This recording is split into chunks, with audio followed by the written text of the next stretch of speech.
나눌 말씀의 제목은 존중을 심으면 권위를 얻는다. 존중을 심으면 권위를 거둔다 라는 제목으로 말씀을 나누겠습니다. 다윗의 용사들이 소개가 되고 있습니다. 이 다윗의 이 용사들이 약 30명이 넘는 사람들이 소개가 되는 장면입니다. 여기서 알 수가 있는 건 다윗이 다윗 된 것은 다윗 혼자의 힘이 아니었다는 거예요. 다윗은 혼자서 골리앗을 상대할 수 있었습니다. 그렇더라도 한 나라를 세울 때, 한 나라의 왕으로 한 나라를 세울 때 다윗에게는 그를 돕는 사람들이 필요했고, 또 하나님은 때를 따라 그에게 돕는 사람들을 붙여주셨고, 그래서 다윗은 그의 용사들과 함께 그의 사람들과 더불어서 나라를 세울 수가 있었다. 지금 그 얘기를 지금 하고 싶은 겁니다. 목회도 마찬가지입니다. 교회를 개척하고 어느덧 15년이 되었는데 지나간 시간 어떻게 제 힘으로 여기까지 왔겠어요? 제 힘으로는 흉내도 못 냈을 겁니다. 이 시간, 이 새벽에도 지금 우리 성도님들이 제 앞에 계십니다. 제 옆에는 부교육자들이 있고, 또 장로님들이 계시고, 또 항준직들이 있고, 또 많은 성도님들이 저를 도와서 함께 이 공동체를 세워주시고 계십니다. 때를 따라 하나님은 성도님들을 통하여서 또 이 교회의 필요를 채워주셨고, 제가 또 힘이 좀 빠질 때면 어김없이 또 성도님들을 통해 또 저에게 힘을 공급해 주셨습니다. 모든 사람이 제 옆에 있는 건 아닙니다. 제가 잘못해서 또 제가 부족해서 이 공동체를 떠나기도 합니다. 하지만 공동체를 떠난 거지 하나님을 떠난 건 아니고, 하나님은 여전히 그분들의 삶 가운데 또 일하시는 것을 봅니다. 그분이 떠나시면 하나님은 또 그분의 자리를 또 다른 성도를 또 반드시 채우셔서 또 당신의 교회를 세워가시는 것을 보았습니다. 지나간 15년을 통틀어 한마디로 목회를 결론을 내리라 그러면 교회는 제가 하는 게 아닙니다. 교회는 목사가 하는 게 아니에요. 교회는 하나님이 하십니다. 이 교회의 머리는 예수 그리스도시고, 예수 그리스도가 하나님의 양무리를 모으시고 그 양무리를 통하여서 공동체를 세워가신다. 이것이 저의 확신이고 저의 믿음입니다. 우리 성도님들 중에 제가 오라고 해서 온 사람 아무도 없습니다. 다 하나님 아버지께서 맡겨주신 것이죠. 중요한 건 이겁니다. 내가 하나님이 있으라 한 곳에 하나님이 시키시는 일들을 감당을 하면 하나님은 사람이 필요하면 사람을 붙여주실 것이고, 물질이 필요하면 물질을 부어주실 것이고, 건강이 필요하면 건강도 허락하여 주신다는 거예요. 이것이 역대 기자들이 다윗의 용사들을 쭉 나열하면서 어쩌면 우리들에게 말씀하고자 하는 메시지가 아니었을까요? 다윗이 혼자의 힘으로 된 게 아니라 많은 조력자들을 하나님이 붙여주셨고, 그래서 다윗이 왕국을 이룰 수 있었다. 자, 그러면 다윗의 용사들, 어떤 용사들이 있는가를 좀 보겠습니다. 오늘 본문이 시작되는 20절 말씀, 아비새라는 이름이 등장을 합니다. 참 대단한 사람입니다. 자, 우리 아비새가 누군지 20절 말씀을 읽어보겠습니다. 시작. 요압의 아우 아비새는 그 3명 중 우두머리라. 그가 창을 휘둘러 300명을 죽이고 그 3명 가운데 이름을 얻었으니. 일당백이라는 말이 있습니다. 한 사람의 100명을 상대하는 거죠. 그런 면에서 보면 아비새는 300명을 죽였다. 일당 300입니다. 반면에 다윗은 일당 200입니다. 왜냐하면 다윗이 이제 사울의 딸 미갈, 사울이 자기 딸 미갈을 다윗에게 아내로 주는 조건으로 블레셋 군사 200명이 아니라 100명의 포피를 원했어요. 그러면 100명하고 싸우면 됩니다. 그런데 다윗은 블레셋 군사 200명의 포피를 사울에게 줍니다. 이것으로 보아 다윗은 일당 200입니다. 그런데 오늘 이 20절에 나오는 아비새는 창 하나로 몇 명을 상대했다고요? 300명. 일당 300입니다. 또한 22절에 보면 브나야라는 인물이 나옵니다. 이 브나야가 누구인가? 자, 22절 말씀을 읽어보겠습니다. 시작. 갑세엘 용사의 손자 요야다의 아들 브나야는 용감한 사람이라. 그가 모압 아리엘의 아들 둘을 죽였고 또 눈 올 때 함정에 내려가서 사자 한 마리를 죽였으며. 눈 올 때 함정에 들어가서 뭘 죽였다고요? 사자요. 맨손으로 사자를 때려잡은 겁니다. 거의 삼손 수준입니다. 다윗은 골리앗과 싸울 때 무엇으로 싸웠죠? 물맷돌로 싸웠습니다. 아비새는 창으로 싸웠죠. 그런데 브나야는 맨손으로 싸웁니다. 맨손으로 싸울 수 있는 사람이에요. 장사 중에 장사란 이야기죠. 23절, 그는 또 키가 큰 애굽 사람을 죽였다. 그 사람의 키가 얼마나 됐다 그래요? 5규빗이요. 5규빗. 다윗이 죽였던 골리앗은 키가 몇이었는지 기억하세요? 6규빗입니다.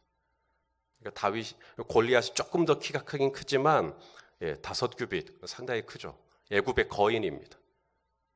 이런 사람들이 다윗 주변에 있었다는 거예요. 창 하나로 300명을 상대하고 눈 오는 날 함정에 내려가서 사자를 맨손으로 잡고 또 애굽의 그 키 큰 거인을 잡을 수 있었던 사람들.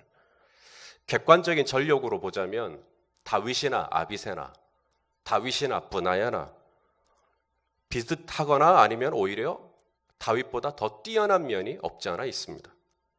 그런데 이런 용사들이, 이런 뛰어난 사람들이 다윗 옆에 어시스트하는, 조력하는 그런 역할을 감당하고 있다는 거죠.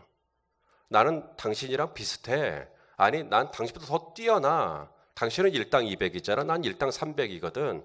이러면서 다윗을 오히려 업신여기거나 그럴 수 있을 것도 같은데 그렇지 않고 이 수많은 이 용사들이 다윗 옆에서 충성스러운 부하로 다윗을 도와서 한 나라를 세우는 리더십으로 있었다는 것. 그러니까 다윗의 위대함은 바로 여기에 있는 것 같아요. 엘라 골짜기에서 물맷돌을 가지고 골리앗과 싸워서 쓰러뜨릴 정도의 용맹을 가지고 있었다. 그것도 위대한 거지만 어쩌면 자기보다 더 뛰어날 수 있었던 용사들을 자기 옆에 돕는 자로 세우고 그리고 그들의 충성심을 얻은 거죠. 그들의 신뢰를 얻은 겁니다. 이 점이 오히려 다윗의 위대한 점이 아닌가 싶습니다. 다윗을 어떻게 이렇게 수많은 뛰어난 용사들의 존중을 받을 수 있었을까? 이렇게 훌륭한 부하들의 충성심을 거둘 수 있었을까? 그것은 다윗이 뿌린 씨가 있었기 때문이에요. 다윗이 어떤 씨를 뿌렸었죠? 바로 사울 왕, 악신이 들려서 자기를 죽이려고 하는 이 사울 왕을 끝까지 존중하는 그런 씨를 뿌렸습니다. 이 갈라디아서 6장 7절에 스스로 속이지 말라. 하나님은 업신여김을 받지 아니하나니 따라서 하실래요? 사람이 무엇으로 심든지 그대로 거두리라. 그러니까 내가 뭘 심느냐 하는 건데 다윗이 뭘 심었냐면 정말 자기를 죽이려고 하는 이 미치광이 왕이지 않습니까? 그런데 이 왕을 끝까지 존중히 여깁니다. 죽일 수 있는 기회가 있었어요. 제거할 수 있는 기회가 있었습니다. 그러나 번번이 그 기회를 내려놔요. 그리고는 뭐라 그래요? 하나님의 기름 부은 자의 손에 나는 몸에 손대지 않겠다. 사무엘상 24장 6절 말씀입니다. 자기 사람들에게 이르되 내가 손을 들어 여호와의 기름 부음을 받은 내 주를 치는 것은 여호와께서 금하시는 것이니 그는 여호와의 기름 부음을 받은 자가 됨이니라. 그래서 계속해서 사울을 또 살리고 또 살리고. 저는 부교육자 생활을 10년을 했어요. 교육전사 7년, 전임 3년. 마지막 전임 사역을 할 때 그 교회는 꽤 큰 교회였습니다. 전임만 5명 이상이 있었으니까요. 제가 지금 이 말씀을 드리지만 오해하지는 마십시오. 지금은 시대가 많이 바뀌었어요. 가치관이 바뀌었습니다. 인식이 바뀌었어요. 제가 지금 제 옆에 있는 부교육자들에게 제가 이것을 바라지도 기대하지도 않습니다. 하지만 저는 당시에는 굉장히 보수적으로 담임 목사님을 모셨습니다.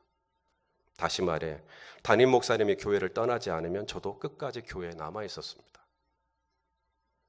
담임 목사님께서 나오시면 교회 주차장까지 동행했습니다. 왜냐하면 교회 주차장이 멀었거든요. 그래서 같이 갔어요. 들어드릴 게 있으면 들어드렸습니다. 차가 완전히 제 시야에서 빠져나갈 때까지 이렇게 있었습니다. 명절 때면 꼬박꼬박 인사를 드렸고 생신이나 기념일도 챙겨드렸습니다. 제가 왜 그렇게 했을까요? 제 아버님이 그렇게 하라고 시켰기 때문일까요? 천만의 말씀. 저는 그렇게 하는 게 옳은 거라고 생각을 했고 그것이 씨를 뿌리는 거라고 생각을 했어요. 다윗이 사울을 존중을 했습니다. 객관적으로 사울이 더 뛰어납니까? 다윗이 더 뛰어납니까? 사울이 죽인 자는 천천히요. 다윗이 죽인 자는 만만입니다. 훨씬 더 다윗이 뛰어나죠. 그럼에도 불구하고 다윗은 끝까지 사울을 옆에서 보좌합니다. 오늘 다윗의 용사들을 보십시다. 창 한 자루로 300명을 상대하고 맨손으로 사자를 잡는 사람들이 다윗 옆에 있습니다. 지금 제 옆에는 너무나 훌륭한 부교육자들이 이렇게 있습니다. 이런 귀한 분들이 제 옆에 있는 이유가 뭘까? 어쩌면 젊은 날 제가 허접하게 뿌렸던 그 씨를 주님께서 지금 거두게 하시는 것은 아닐까? 그런 생각에 감사한 마음이 듭니다. 성도 여러분, 하나님께서 귀하게 보시는 게 있어요. 어쩌면 지금 내 위에 있는 분은 나보다 부족할 수 있습니다. 그런데도 성경은 뭐라고 말씀하시냐면 로마서 13장 1절에 각 사람은 위에 있는 권세들에게 복종하라. 권세는 하나님으로부터 나지 않음이 없나니 모든 권세는 다 하나님께서 정하신 바라. 하나님께서 정해주신 권세를 내가 존중히 여기면 그것이 나에게 나중에 권위로 돌아온다는 거예요.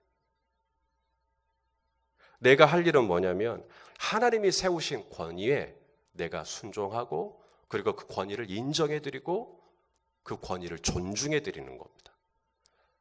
내가 그 권위를 무시하고 내가 그 권위를 업신여길 때 그것은 곧 그 권세를 부여한 하나님을 무시하는 것이 되는 거예요. 베드로전서 5장 5절 말씀은 마지막이니까 저랑 같이 찾아서 읽어보죠. 베드로전서 5장 5절입니다. 신약성경 저쪽. 죄송합니다. 혹시 주무시는 분들이 깨우시라고 하나님께서 그러신 것 같습니다. 베드로전서 5장 5절 말씀 찾으셨으면 저랑 같이 읽겠습니다. 시작. 젊은 자들아 이와 같이 장로들에게 순종하고 다 서로 겸손으로 허리를 동이라. 하나님은 교만한 자를 대적하시되 겸손한 자들에게는 은혜를 주시느니라. 누구에게 지금 하는 말씀이에요? 젊은 자들입니다. 그때나 지금이나 젊은 자들이라고 말할 때 이 젊은 자들의 특징은 권위를 싫어합니다. 젊은 자들의 특징입니다. 이 젊은 자들이 권위를 싫어해요. 꼰대질이라는 말을 합니다. 그래서 뭐 이렇게 좀 위에서 권위를 좀 부리면 그 꼰대질한다 그래요. 그래서 권위를 싫어합니다. 그런데 성경은 뭐라고 말하냐면 젊은 자들에게 너희는 장로들에게, 여기서 장로라는 말은 엘더, 연장자를 말합니다. 하나님이 위에 주신 권위들에게, 어른들에게 순종하라는 거예요. 그래야 하나님이 겸손한 자에게 은혜를 주시느니라. 그래야 은혜를 받을 수 있다. 내가 젊은 날 장로들에게, 연장자들에게, 나보다 윗권위들에게 내가 어떻게 할 거냐. 그것이 씨를 뿌리는 거예요. 내가 이 씨를 뿌리면 훗날 다윗은 수많은 용사들의 권위를 인정받는 그 권위를 거두게 되는 거죠. 오늘 나는 어떤 씨를 뿌릴 것이냐. 내 위에 세우신 남편, 내 위에 있는 상사들, 교회 안에 질서가 되었던 하나님이 세워주신 줄로 알고 하나님을 존중하는 마음으로 그분들을 존중히 여길 때 훗날 하나님은 그것이 돌아오게 하셔요. 내 옆에 아비새가 어느새 있고, 내 옆에 분하야가 있고, 내 옆에 우리아도 있고, 나중에 보면 우리아라는 이름도 나오거든요. 다윗에게는 참 뼈아픈 이름이죠. 하지만 그 용사의 이름에 우리아가 들어가 있어요. 이렇게 신실하고 충성스러운 하나님의 사람들이 다윗 옆에서 다윗을 돕는, 어떻게 이렇게 귀한 열매를 거둘 수 있었을까? 다윗이 젊은 날 번번이 하나님의 세우신 권위에 순종하고 그걸 끝까지 존중히 여겼을 때 하나님께서 그것을 가상히 여겨 그것을 나중에 좋은 열매로 거둘 수 있도록 해주신 것이죠. 오늘도 하나님이 내게 붙여주신 귀한 기회들, 그들을 예수님의 이름으로 존중히 여기고 그들을 깍듯하게 세워주고, 그렇게 했을 때 우리 성도님들의 삶에 아름다운 열매를 거둘 수 있도록 우리 하나님께서 은혜 주실 줄로 믿습니다. 기도하겠습니다.